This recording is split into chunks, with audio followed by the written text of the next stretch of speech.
হর হর মহাদেব, জয় Badrinath.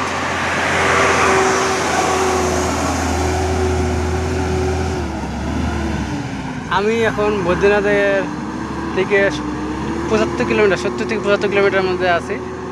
75 kilometre দূরে আছে এখন এখান থেকে বদ্রীনাথ। পিছনে রাস্তা দেখা যাচ্ছে, পাহাড় দেখা যাচ্ছে, আম্বার সুন্দর পাহাড় দেখতে পাচ্ছি। পাহাড় চড়াই ও কিন্তু ওখানে চড়াই আছে, নিচে ঢালাই রয়েছে, ওদিকে নিচে ঢালাই, পুরো ঢালাই। আর উপরে দেখতে পাচ্ছ একটু একটু দূরে, অনেক দূরে দূরে দেখো, ভালো করে দেখা যাচ্ছে দূরে, অনেক দূরে, এদিকে এদিকে ওই জায়গাটা, হ্যাঁ ওই দেখো বরফ দেখা যাচ্ছে, ওটা বরফের পাহাড়, ওই জায়গায় দেখা যাচ্ছে ভালো মতো দেখো, ওই দেখো বরফের পাহাড় দেখা যাচ্ছে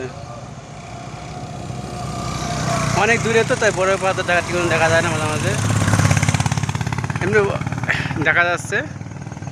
তাই আমি এই জায়গাটায় আছি এখন বর্তমানে, সুন্দর জায়গা। পাহাড়টা বাম্পা দেখো, বেস্ট পাহাড়।